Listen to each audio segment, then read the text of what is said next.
lápiz y papel. ¿Ya? 4E, Filopoli, prueba, 29 de septiembre a las 3 de la tarde. 29 de septiembre a las 3 de la tarde. Pero ¿qué les voy a proponer yo? Que ese día 29 de septiembre a las 3 de la tarde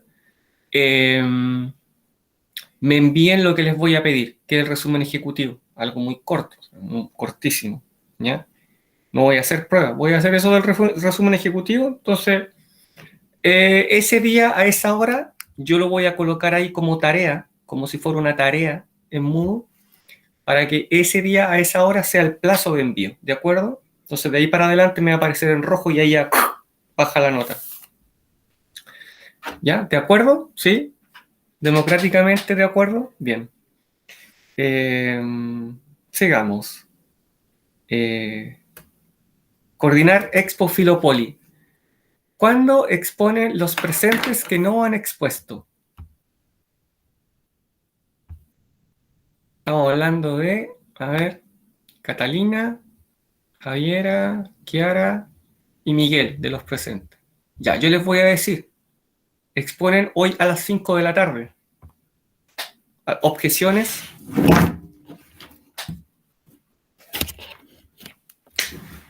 Es que justo, profe, tengo hora al no sé cuánto, al no sé qué y no sé cuánto. ¿Ya? Los que acabo de nombrar, Kiara, Miguel, Javiera, Nelson. Kiara, Miguel. Oye, nadie dice nada, quedaron en shock.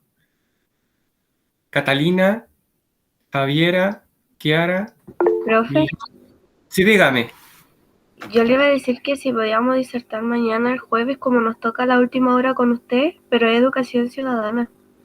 Le iba a decir que nos quedáramos después de clase, como son un poquito minutos igual. Y no puede ser un día que no sea hoy, más tarde, El porque jueves yo o el viernes, para no atrasarnos esta semana, digo le, yo. le explico por qué. Porque, por ejemplo, a las 11:30 yo paro de hacer clase, pero antes de la 1 tengo que tener la lista pasada. Ah, eso me lo pide el colegio. Entonces es el tiempo que yo ocupo en esa acción y en comenzar a descargar los videos, que si se han dado cuenta aquí en Caldera la velocidad es de 8 megas.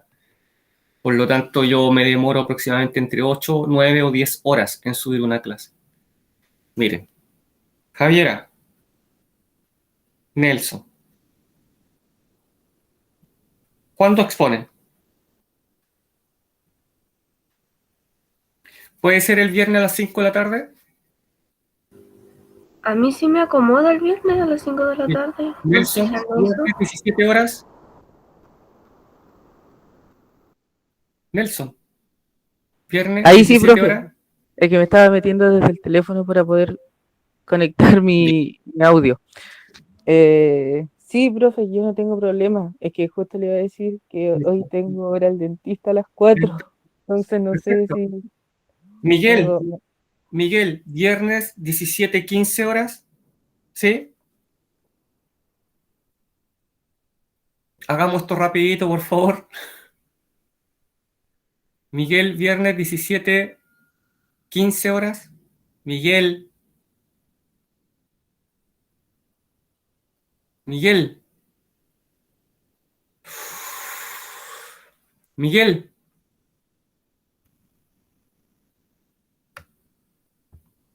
Miguel.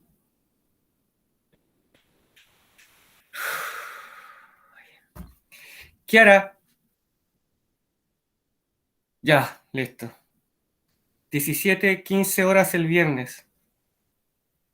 Kiara, Kiara, haga un punto.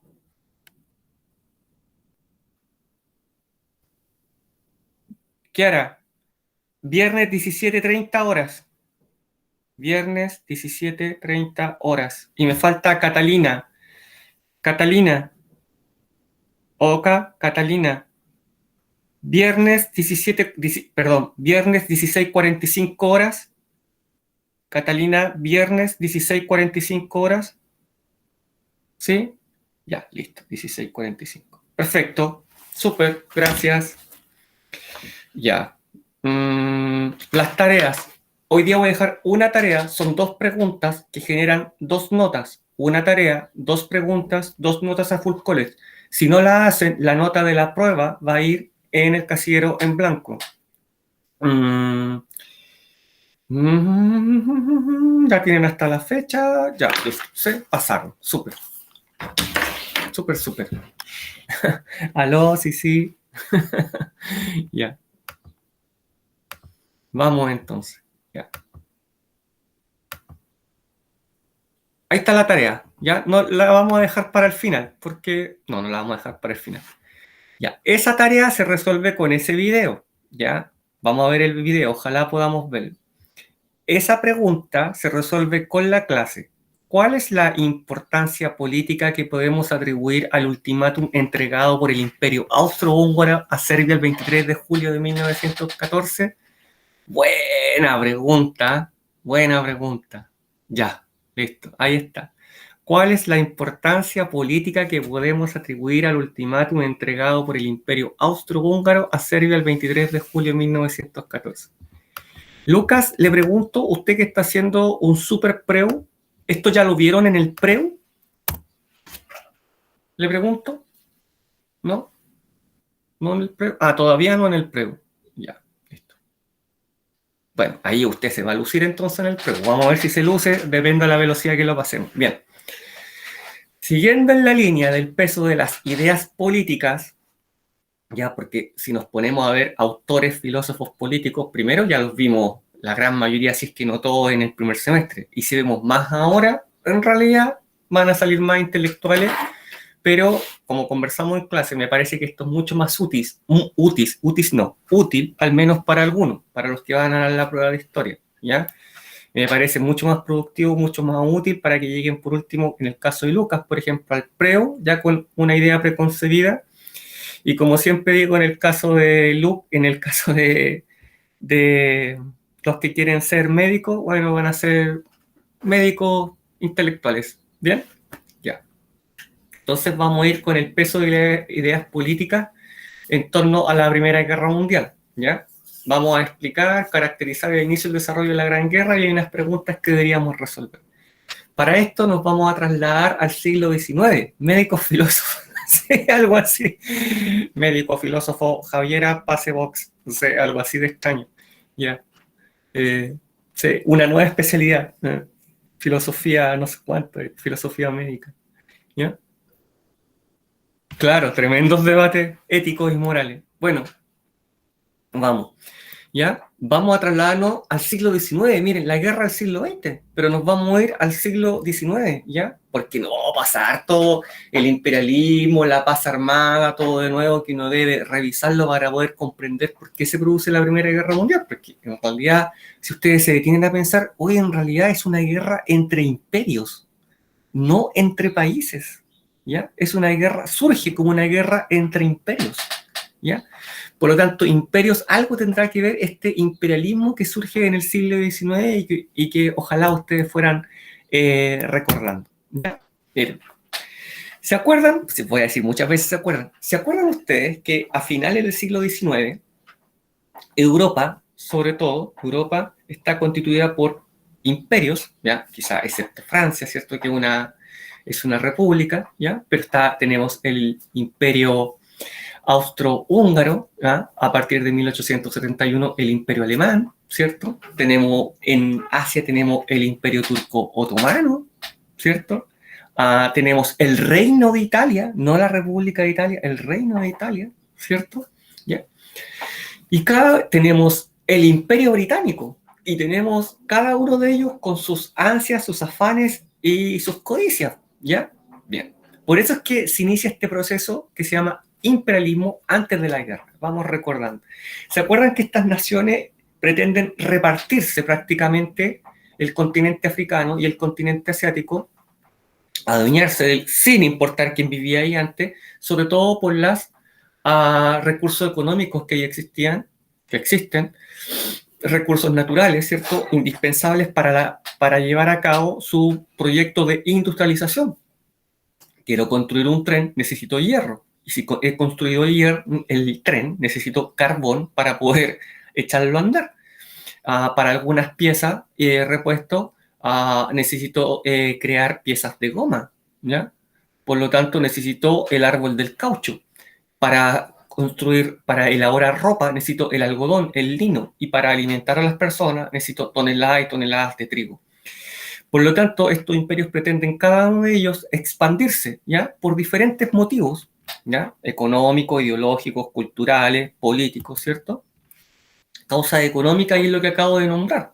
Ahí está, tenemos incluso hasta el árbol del caucho. Mire, si a los ingleses les gustaba tomar té, necesitaban apoderarse de esos recursos, del carbón y del algodón, ¿ya? Por lo tanto, hay causas económicas. Cada uno de esos imperios necesita obtener esos recursos en estos diferentes continentes, sin importar si pasan por sobre todos los habitantes originarios del lugar, ¿ya? También hay causas políticas, que estas causas políticas dicen relación con el surgimiento de un gran nacionalismo, ¿ya? Que los hace creer que sus naciones son las mejores, ¿ya? Son las mejores que están por sobre otras. Ojo, esto es el nacionalismo, un nacionalismo romántico, previo a la Primera Guerra Mundial, no el de Hitler, ¿ya?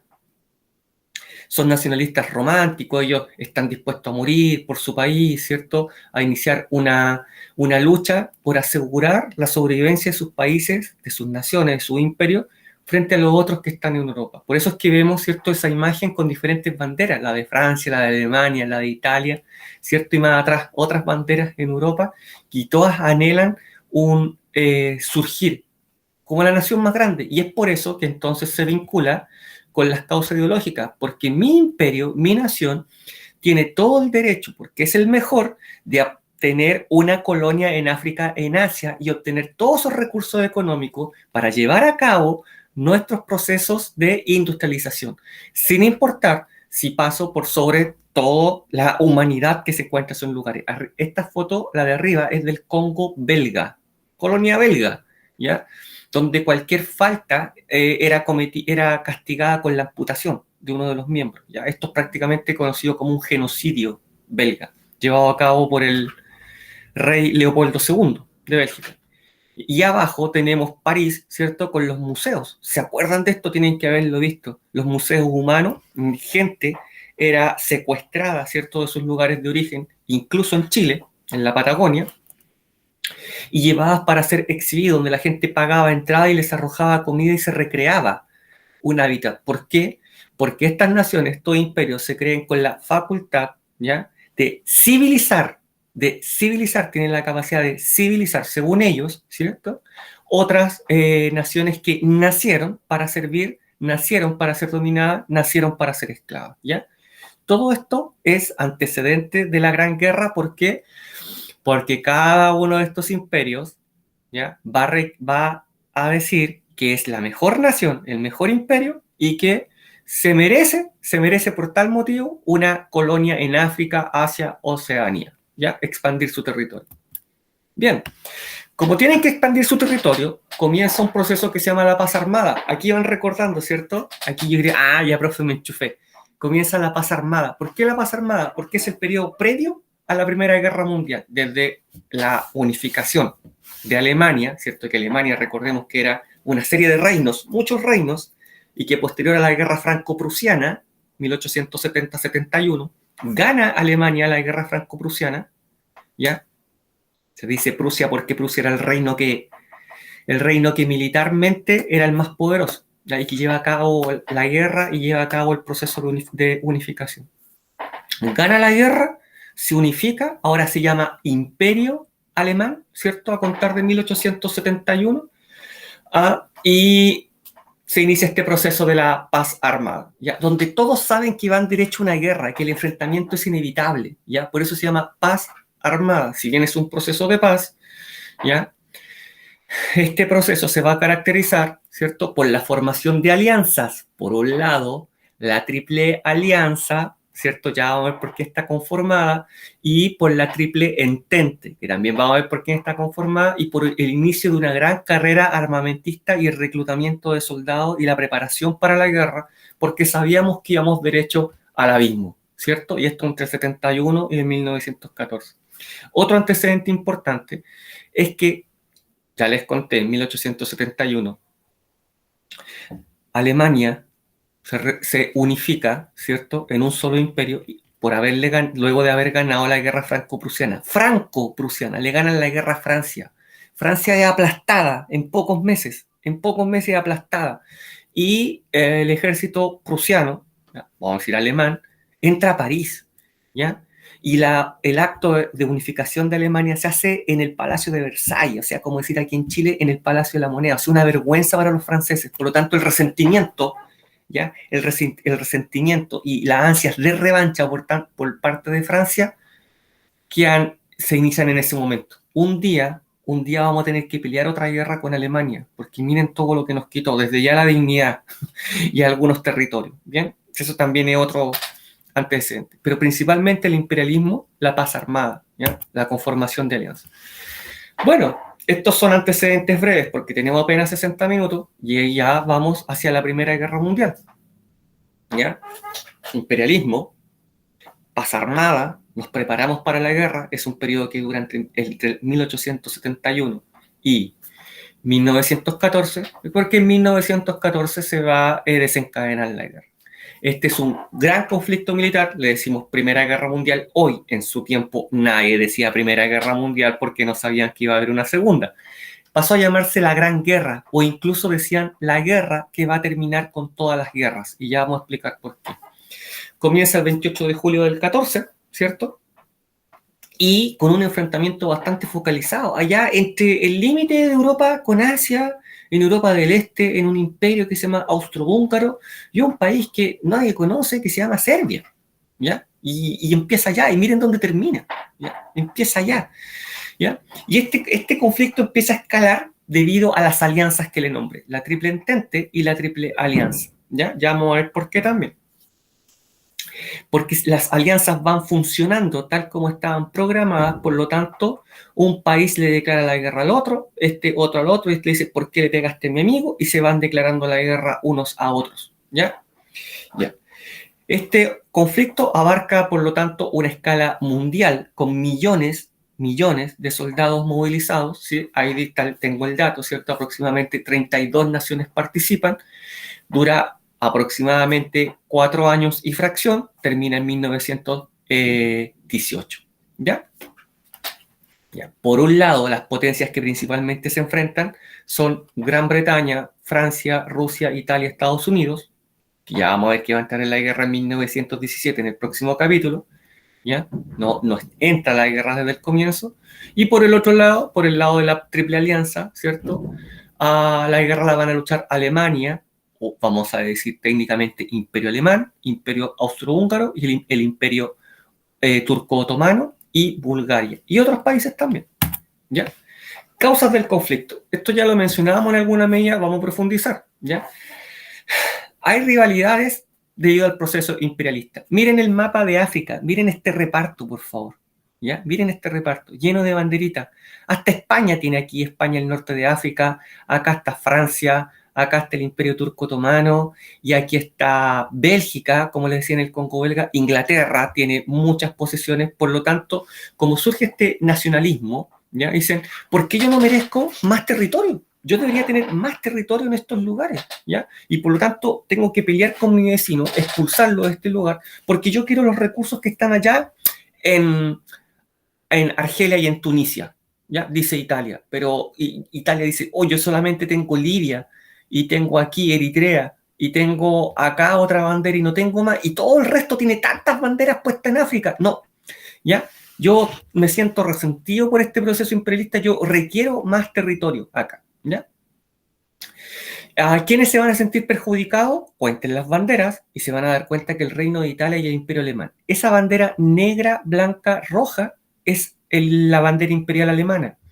Y esta bandera verde, blanca, roja es el Reino de Italia, reunificado también en el siglo XIX. No es un país, ojo, tiene un rey, ¿ya? Bien. Por lo tanto, miren, claro que se podrían sentir perjudicados y surge este resentimiento, porque versus Inglaterra, que está lleno de banderas, Francia, que tiene banderas por todos lados, se sienten perjudicados. Por lo tanto, surge este resentimiento, ¿cierto? También hay naciones en las que surgen movimientos nacionalistas, como ya les indicaba, y en algunas como Serbia, como Bosnia, este nacionalismo se va a hacer mucho más patente. Y ya voy a explicar los motivos del por qué en Serbia y en Bosnia el nacionalismo es mucho más fuerte. ¿Contra quién? Contra el imperio austrohúngaro, y voy a explicarles las causas. Dijimos que se iniciaba, miren ahí por favor, imagen icónica, ¿cierto? El reparto de China. Tenemos a la reina Victoria, al Kaiser Guillermo, al zar Nicolás II, a Marianne, que representa a Francia, ¿cierto? Hasta el emperador de Japón tenemos repartiéndose China, y China está representado por este mandarín que dice, oye, pero si China es mío, no me lo quiten. Y todos están con un cuchillo repartiendo esa especie de pizza o de torta, ¿cierto? Hay una gran carrera armamentística. Miren, por favor, el gasto, ¿cierto? Miren Alemania, cómo se dispara el gasto desde 1905 hasta 1914, algo viene. Miren, él representa la preparación para la guerra, la paz armada. Todos los países, si bien unos más, otros menos, tienen un alto gasto militar comparado entre 1905 y 1914 al momento iniciado el conflicto, ¿cierto? Estas son las alianzas que yo le nombraba, ¿cierto? Conformadas a partir del siglo XIX, pero si ustedes le hubiesen preguntado a ellos, oye, pero ¿ustedes van a ir a la guerra? ¿Por eso están formando alianzas? No, esto es porque por si acaso, porque no vaya a hacer cosas, ¿cierto? Que se produzca por ahí algún tipo de agresión, pero no va a haber guerra, no va a haber guerra. Ellos estaban convencidos de que sí era una paz armada, ¿ya? Pero ellos pensaban que si bien se venía un conflicto, solo esto era como disuasión. Por un lado, principalmente los aliados iban a ser Inglaterra, Francia y Rusia, o Imperio Ruso, República de Francia e Imperio Inglés, por la Triple Entente, y por la Triple Alianza, el Imperio Alemán, Imperio Austrohúngaro y el Reino de Italia. Una vez iniciada la guerra, se adhieren más integrantes a las alianzas, ¿ya?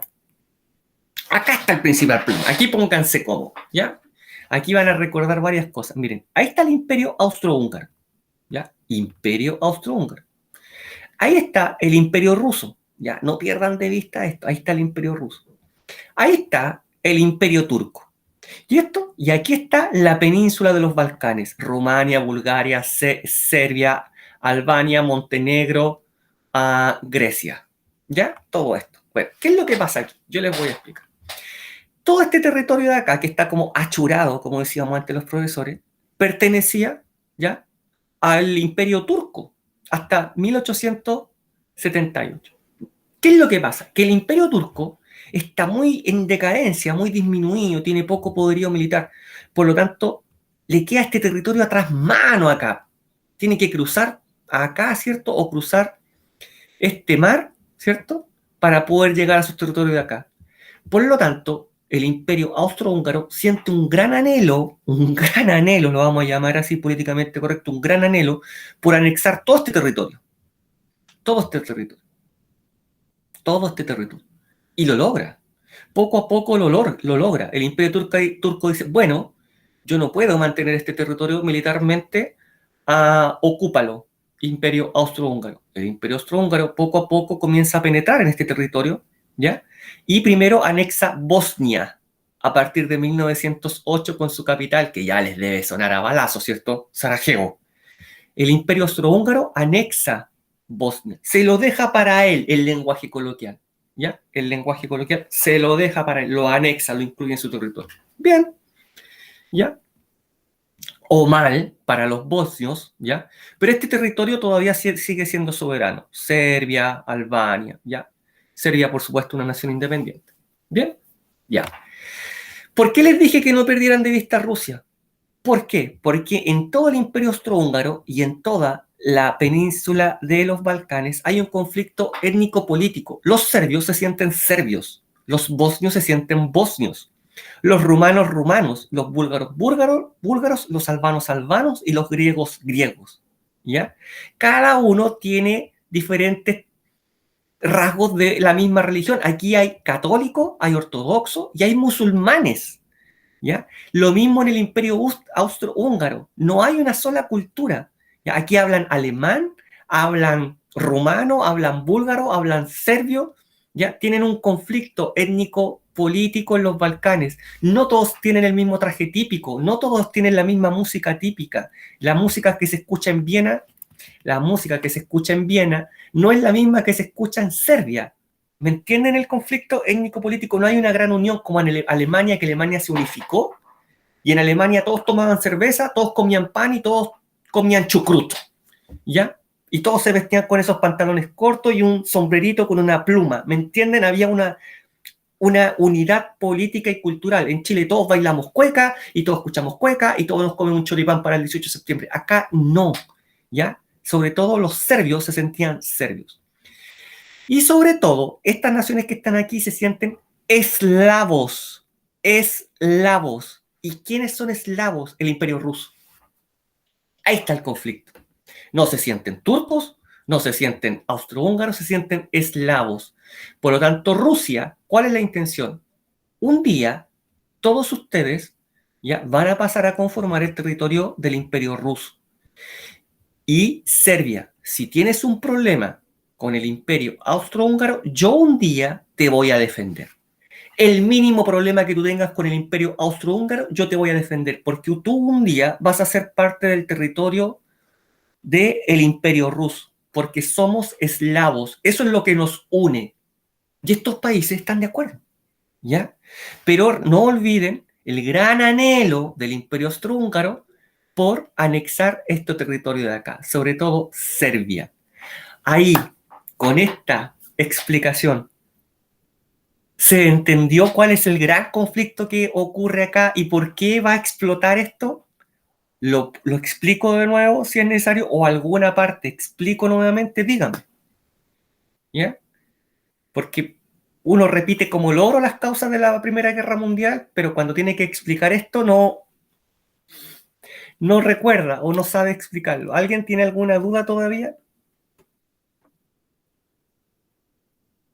¿No? Ya, listo, perfecto. Listo, mira, quedó explicado en 5 minutos. Bien, listo. Entonces,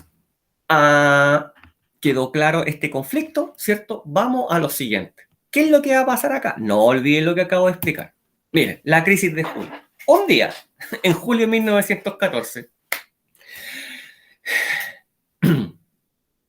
el tío del archiduque Francisco Fernando, heredero al trono del Imperio Austrohúngaro, su tío Francisco José, explico de mejor forma. Francisco José era el emperador del Imperio Austrohúngaro. Ya, listo, ahí. Era el gobernante, ¿cierto? Ya, listo. Él tenía un sobrino. Su sobrino era Francisco Fernando, archiduque.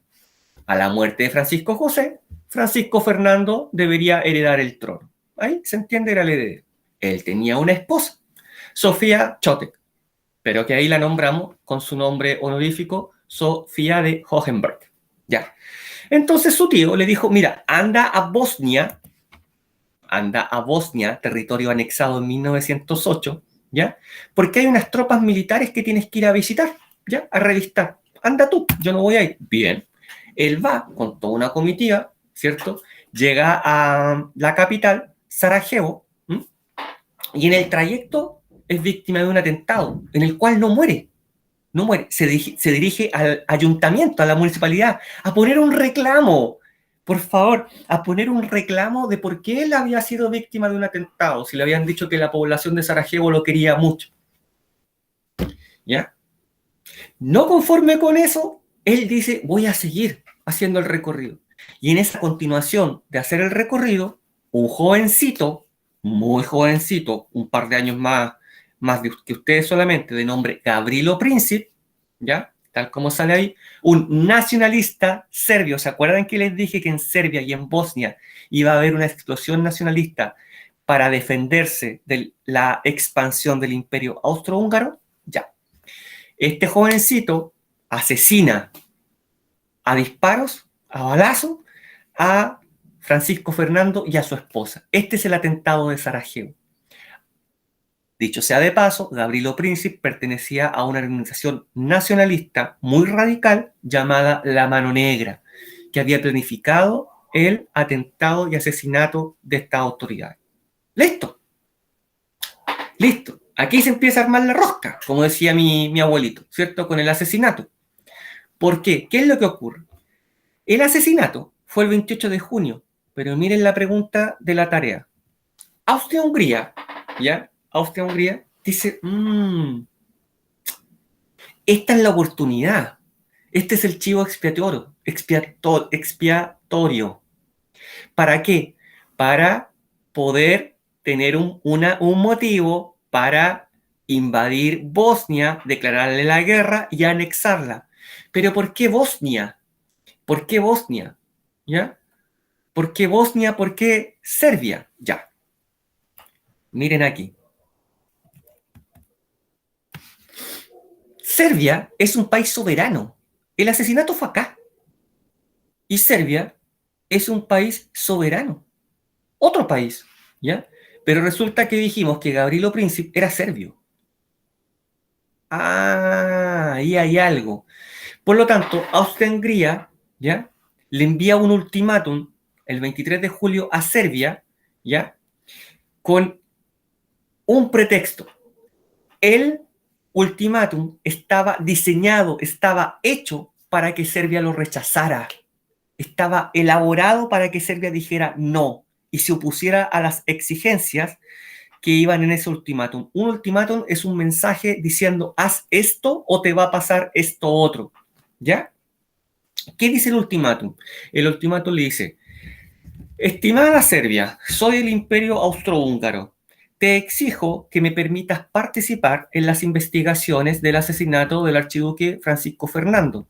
Por lo tanto, necesito que que me dejes a mí enviar a la policía, a los investigadores, a tu territorio, que es soberano, pero que me dejes a mí llevar a cabo la investigación. ¿Se imaginan que Chile mandara carabineros y PDI y fiscales a investigar un asesinato de una autoridad chilena en Lima, Perú?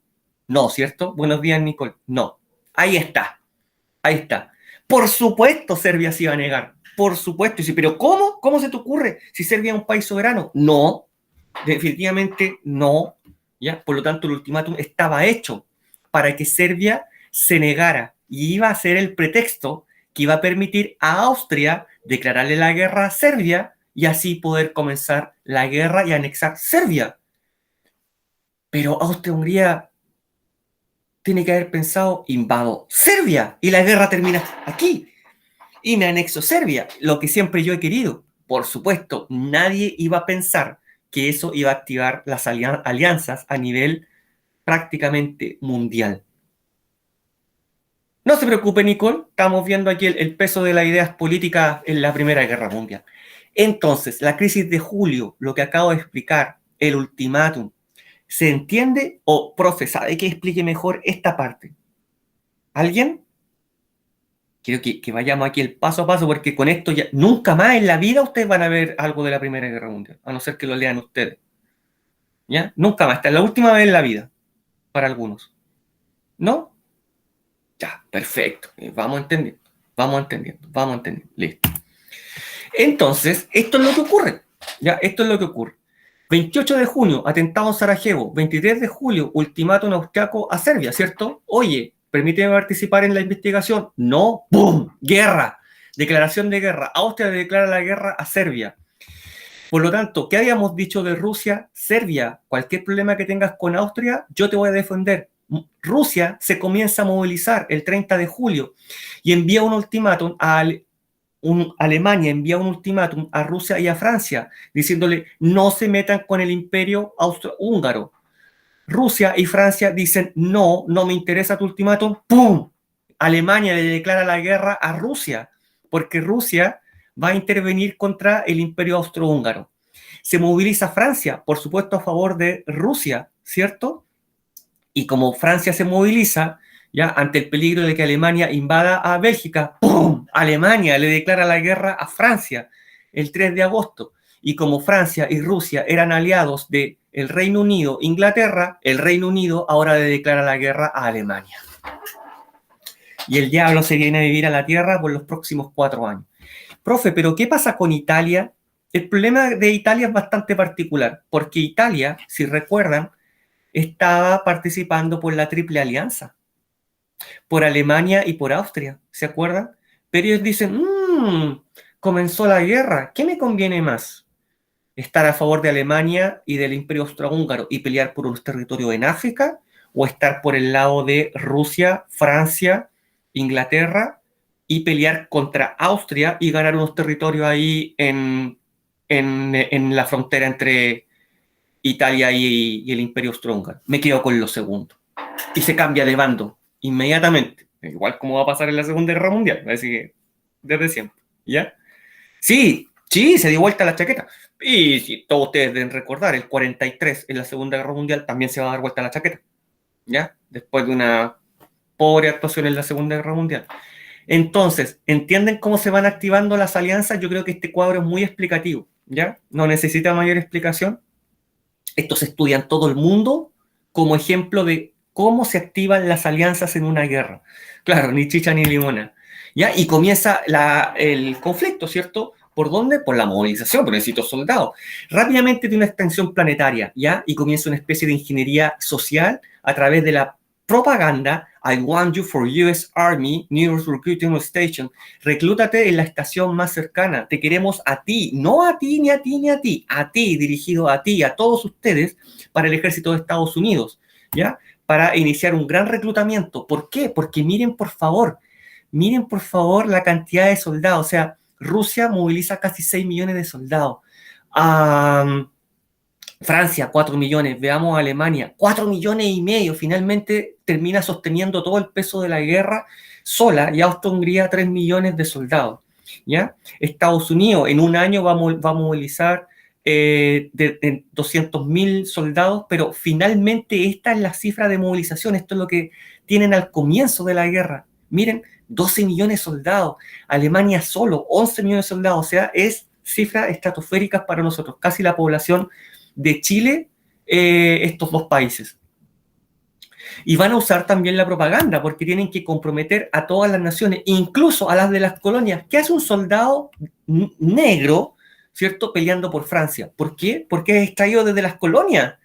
Por lo tanto, fíjense ustedes, por favor, el alcance planetario que tiene. O sea, un soldado que vive, un joven que vive en África, en Argelia, que es colonia francesa, es sacado de su hábitat, ¿cierto? Se le coloca un uniforme azul y puesto a pelear bajo la bandera francesa. Por lo tanto, alcanza un nivel totalmente planetario nunca antes visto, con millones de reclutados que, miren, por favor, no hay distanciamiento social, no hay pandemia. Army Recruiting Office, o sea, Oficina de Reclutamiento del Ejército, esto en Inglaterra, todos quieren ser. Y miren, por favor, las mujeres, los niños los acompañan. Esto es julio, agosto del 14. ¿Por qué? Miren las caras de felicidad. Creen que la guerra va a terminar en diciembre. Ellos dicen, en Año Nuevo, antes de Año Nuevo estamos de vuelta. La Navidad la pasamos acá en nuestras casas. Si la guerra, vamos y volvemos. Esto se soluciona en un abrir y cerrar de ojos. Si la guerra está allá lejos, esto lo solucionamos pronto. Esto no nos va a alcanzar un nivel mundial. No sabían lo que les esperaba. Van las mujeres a dejar a los soldados que se reclutan, miren. Las mujeres con su hijo. Y también, por supuesto, comienzan a prepararse con una economía para la guerra, ¿cierto? No desperdicies lo que no quieres. Waste not, want not, ¿ya? Prepárate para el invierno. Guarda alimentos perecibles para preservarlos ahora. Es decir, todo eso que está en la mesa, la abuelita le dice a la niña, le dice que tiene que preservar todo eso, o sea, convertirlo en conserva, porque podría llegar a haber escasez, ¿cierto? Esto es un cartel de propaganda canadiense, Canadá también va a la guerra. Se reconvierte la industria, donde fabricamos metalurgia, ¿cierto? Y ya vamos a fabricar bombas, donde empezamos a fabricar autos y tractores, luego vamos a fabricar camiones, ¿cierto? Se reconvierte otra industria para fabricar aviones, porque todo gira en torno al esfuerzo de la guerra. Miren esta cantidad de municiones de artillería. Y continúo con otro cartel también de propaganda, ¿cierto? Para dar cuenta de que todo el esfuerzo económico era para la guerra. Dice, compra pescado fresco, guarda la carne para nuestros soldados y aliados. Se pensaba que la carne roja, más alto contenido proteico para los soldados, y la carne de pescado u otros, ¿cierto? Para la población civil. que se quedaba en la casa. Todo esto también está acompañado de una gran ingeniería social, como me gusta decir a mí, para convencer a todos de que se recluten en el ejército, ¿cierto? Con mensajes potentes, con mensajes nacionalistas, ¿cierto? Tiene que aparecer la bandera prusiana en este mensaje, que no tengo idea de lo que dice ahí porque no hablo alemán. Lo único que sé decir en alemán, yo le he dicho a ustedes lo que es du hast mich. Du hast, no sé decir nada más, ¿ya? Y este cartel es inglés, entonces una mujer manda el mensaje. Sí. Si yo hubiera sido hombre, yo me habría unido a la armada. Eso es lo que dice. Y dice, sé un hombre y hazlo. Armada de Estados Unidos, no de Inglaterra, de Estados Unidos, estación de reclutamiento, ¿eh? Una invitación, ¿cierto?, al reclutamiento de los hombres. Y siempre aquí en el mensaje están las mujeres. Esto sí que es inglés, ¿ven?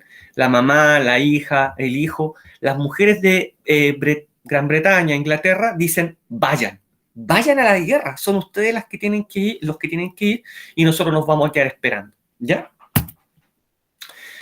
Dato anecdótico, la escuadra alemana cuando comenzó la guerra estaba en Valparaíso. Ustedes podrían investigar por qué. Aquí sería de muy larga explicación, pero aquí estaban, ¿eh? En Valparaíso. ¿Ya? Ven la movilización a nivel nacional, soldados rusos movilizados, un niño. Soldados alemanes marchan al frente occidental. Las mujeres lo acompañaban, les regalaban flores, les regalaban comida. Soldados franceses marchan al frente occidental. O sea, yo creo que es algo impensable el día de hoy que las mujeres así fueran marchando poco menos al lado de los soldados mientras van a la guerra. Yo creo que eso hoy día no pasa, pero en ese momento, como había dicho al principio, era un nacionalismo bastante romántico, donde pensaban que iban a ir a la guerra lleno de medallas, con un sable a caballo, un caballo blanco, con botones dorados. Pensaban todavía que la guerra iba a ser así, no sabían lo que les esperaba, una gran maquinaria bien aceitada para matar. A eso se iban a enfrentar. A eso se iban a enfrentar una guerra de dimensiones no conocidas hasta la época. Pensemos que no existía la ametralladora, no existía el submarino, no existía el avión como arma de guerra hasta aquí. No existían, no se habían empleado de manera al menos masiva los gases, si bien ya se habían empleado, ¿cierto? Y hay anécdotas, ¿cierto? Ustedes, yo no sé si han escuchado hablar de este caso, el partido de fútbol. En la Navidad de 1914 se jugó un partido de fútbol entre soldados alemanes y soldados ingleses y franceses que estaban en el frente occidental, ¿ya? Y hacen un armisticio entre ellos, ponen un acuerdo entre ellos y juegan un partido de fútbol. Esto es tan real porque salió en un diario de la época. Claro, por supuesto, una guerra inclusiva, podríamos decir, Nelson, ¿eh? Mire, interesante, sí, súper. Y esto es portada en el diario, ¿ya? Un histórico grupo, soldados ingleses y alemanes fotografiados juntos. ¿Por qué? Porque la guerra está empezando y dicen, bueno, ¿qué pasa si nos dejamos de matar un día y jugamos un partido de fútbol? ¿Ya? Este realmente ocurrió, ¿ya? Y estas fotografías llegaron al mando, y el mando, los generales tuvieron que retirar a los soldados de ahí. ¿Por qué? Porque ya no iban a estar dispuestos a matarse, porque ya se conocían. Entonces fueron retirados de ese frente y puestos en otros lugares de batalla, ¿ya? Se conoce como el armisticio de la Navidad de 1914. Hay hasta películas acerca de este tema. Hay una muy buena que se llama Joyeux Noël. Ya voy a dejar cómo se escribe. ¿Cuáles son los cambios principales aquí? La forma de hacer y percibir la guerra, y esto tiene mucha relación con la tarea. Se mecanizan las armas, ya no vamos a ir a la guerra solamente a caballo, con cargas de caballería romántica, el son de una trompeta, no, el soldado va a vivir y morir en una trinchera con el barro hasta el cuello, ¿ya? Va a convivir con las ratas, va a convivir con los cadáveres, va a estar sometido a un constante ataque de artillería, va a tener que pelear combate cuerpo a cuerpo, donde va a sentir el olor y el aliento del soldado enemigo que tiene que matar, ¿ya? Porque es cuerpo a cuerpo.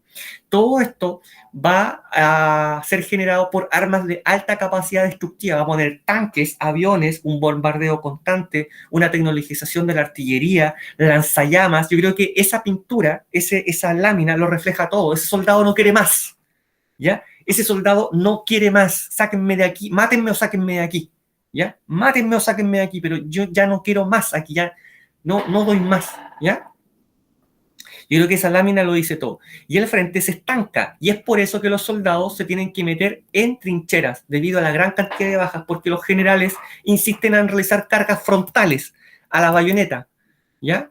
Y por eso es que el frente se estanca y los soldados se meten en trincheras. Miren, una especie de chaleco antibala que se pensaba que podía funcionar en la época. Tienen que enfrentarse a gases, por lo tanto hasta los burritos y los perritos van con máscara antigases a la Primera Guerra Mundial. ¿Ya? Me imagino que habían visto esta lámina. El burrito no quiere estar ahí, pero tiene que estar ahí con su máscara antigas. ¿Ya? Aquí en esta línea, aquí es donde se estanca el frente. ¿Por qué?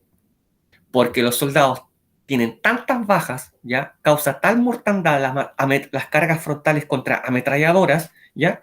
Que tienen que cavar trincheras y el plan alemán de llegar rápidamente hasta París, cruzando por Bélgica, ¿ya? Fracasa. El plan Schlieffen. Se estanca el frente. ¿Y por qué se estanca? Porque tienen que cavar trincheras. Y aquí comienza la gran guerra de trincheras que todos icónicamente reconocemos y relacionamos con la Primera Guerra Mundial. Esos soldados no están muertos, están durmiendo. Ese vigila y después lo releva a otro. ¿Ya? No es que esté muerto, un soldado inglés, ¿ya? Con su fusil característico Lee Enfield. ¿Bien? Aquí así peleaban los soldados, ¿cierto? En trincheras, ¿ya? Algunas muy bien preparadas, con sacos, ¿cierto? Eso lo sabemos, lo hemos visto muchas veces, y otras muy poco preparadas, ¿cierto? Donde muchas veces quedaban a 100 metros del enemigo, ¿ya? Y se gritaban, se insultaban todo el día, ¿ya? Dramática esta foto, ¿cierto? Ya cuando se comienza a usar el avión como arma de guerra, equipado con ametralladora e incluso alguno con bombas, ¿ya? Chocan estos dos aviones, uno alemán y uno inglés. Operadores de una ametralladora, ¿cierto? Con máscara antigases. La ametralladora, o sea, 600, 800 tiros por minuto. 600, 800 tiros por minuto esta ametralladora, modelo Maxim 1914, 600, 800 tiros por minuto, o sea, los soldados caen como moscas cuando atacan de frente, ¿ya? Los soldados se ven afectados continuamente por el uso de gases tóxicos, ¿ya? A partir de 1915, cuando se utilizan por primera vez en Ypres, en Francia, por parte del ejército alemán, primero gas cloro y posteriormente gas mostaza, y también la reconversión de la industria de los tractores, ¿ya? Los tractores son los que van a ser reconvertidos en tanques. ¿Por qué tanque? Palabra clave para que el enemigo no supiera de la gran arma que estaban fabricando. Los ingleses son los primeros que utilizan el tanque, ¿ya? Durante la Primera Guerra Mundial. Bastante lento, bastante primitivo, pero efectivo para poder cruzar trincheras. Era artillado, armado, blindado, ¿cierto? Dato para que vean la magnitud de la guerra. En 1916, a mitad de la guerra, se produce la batalla del Somme en Francia, entre ingleses y alemanes. ¿Ya? Es el peor día en la historia del ejército alemán, perdón, inglés. Es el peor día en toda la historia del ejército inglés. ¿Por qué? Porque solo en un día, el día 1 de la batalla, afírmense, solo el día 1 de la batalla, a los ingleses les cuesta 57.000 bajas, el día 1. Desde la mañana hasta la noche, 57.000 bajas. Y de esas 57.000 bajas, 19.000 fueron mortales. O sea, tuvieron 19.000 muertos el día 1. El día 1. ¿Ya? El día 1. Incluso ustedes pueden buscar, y hay estudios que nos dicen el dato de cuántos muertos hubo en la Primera Guerra Mundial por cada metro avanzado en las trincheras. ¿Ya? Los soldados caían como moscas todo el día. Se utilizan acorazados, se utilizan torpedos, ¿cierto? Se utiliza también la guerra submarina, a la cual le tienen mucho temor los aliados porque los que emprenden la guerra submarina principalmente son los alemanes al comienzo de la guerra. ¿Ya? Y creo que esa imagen también es icónica, ¿cierto? Soldados australianos cruzando un bosque totalmente devastado por la guerra, ¿ya? Por la batalla de Ypres, ¿cierto? Y donde deben convivir además con factores climáticos, como el barro, la lluvia, el agua, ¿ya? Miren, quiero que veamos esto, ojalá alcancemos, aunque no venía preparado, ¿cierto? Porque así lo vemos inmediatamente y se puede comentar para la tarea, ¿ya? Buenos días, Paula. No había visto que había ingresado. Ya, me voy a mutear y vamos a ver cómo resulta esto. Pongan atención porque esto es la tarea, una de las dos tareas.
lines, the ultimate test, it's a synchronized sacrifice.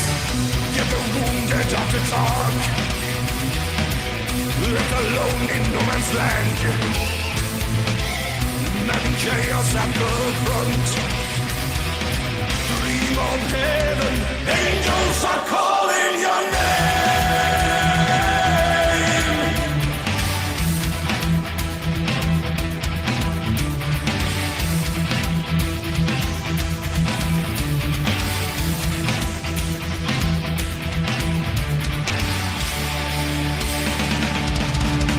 Shells and guns are rifle and scope.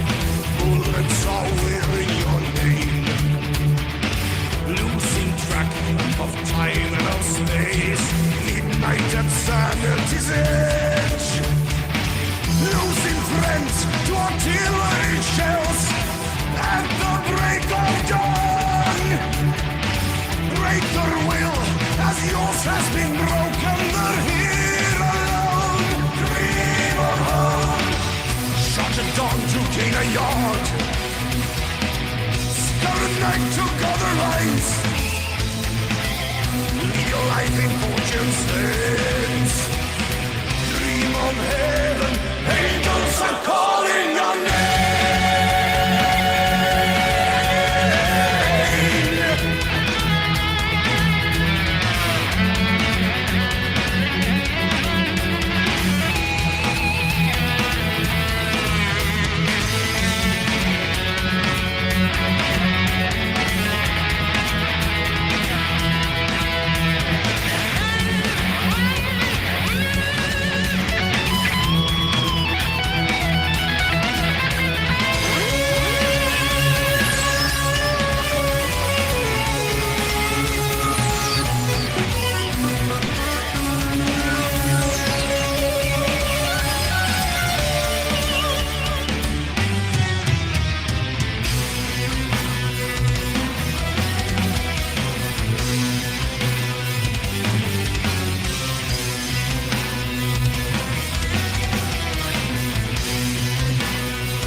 Keep your head down low.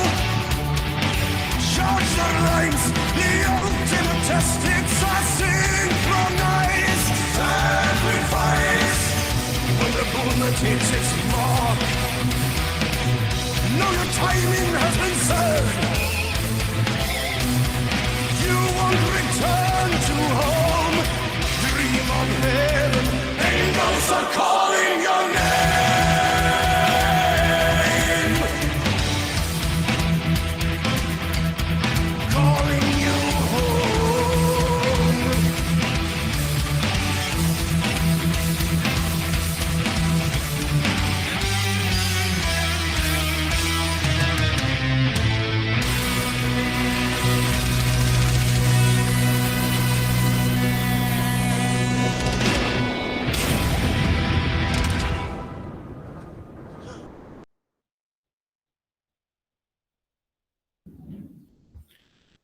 ¿Qué les pareció? ¿Lo habían visto? ¿Conocían ese grupo, esa banda? Ya está. Interesante.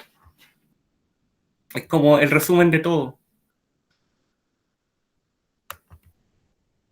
Eso es, a partir del siguiente recurso, lo que vimos recién, y del contenido de la clase, explica de qué forma la nueva tecnología militar cambió la forma de percibir y hacer la guerra durante el conflicto. Y la segunda, muy fácil, lo expliqué, ¿Cuál es la importancia política que podemos atribuir al ultimátum entregado por el Imperio Austrohúngaro o a Serbia el 23 de julio de 1914? Fácil, fácil, fácil. Fácil. Oye, ¿no les gustó el video? ¿Qué pasó? Ya nunca más. Entonces,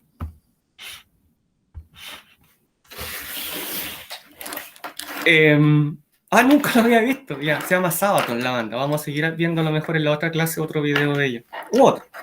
Y entonces para los compañeros que se vienen uniendo o que se unieron durante la clase, la entrega de filosofía política es el 29 de septiembre a las 15 horas. Dejamos esta tarea, está colgada en Moodle. Son una tarea, 2 preguntas dentro de la misma tarea, la cual genera 2 notas para Full College. ¿Ya? ¿Alguna pregunta? ¿Alguna consulta? ¿Alguien? Paula, por favor, no se vaya. Necesito conversar con usted y realizar algunas coordinaciones. ¿Alguien tiene alguna pregunta? Y Nicole también necesito que se quede conmigo. No, Nicole no necesito que se quede conmigo, porque ya expuso, ¿cierto? Ya, por lo tanto, están coordinadas las fechas y horas de exposición. Yo voy a estar... ¿en qué enlace nos encontramos? Nos vamos a conectar para las exposiciones coordinadas para el día viernes. Escuchen bien, por favor. En este mismo enlace, ya parto con Catalina, 16:45, luego Javiera Nelson a las 17 horas, luego Miguel, 17:15, Kiara, 17:30, el día viernes en este enlace, ¿ya? El día viernes en este enlace. ¿Puede hacer un punto, por favor, para saber que está ahí? ¿Ya? Ya, listo. Perfecto, no he pasado lista. Antes que se vayan, arréglense para la foto.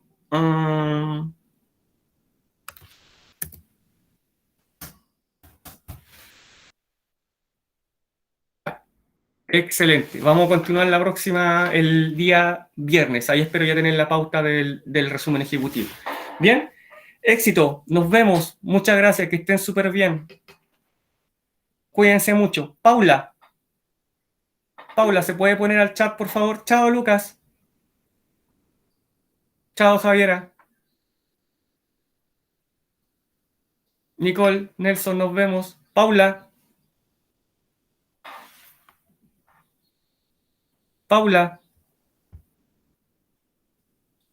Chao. Chao, Nicole. Paula.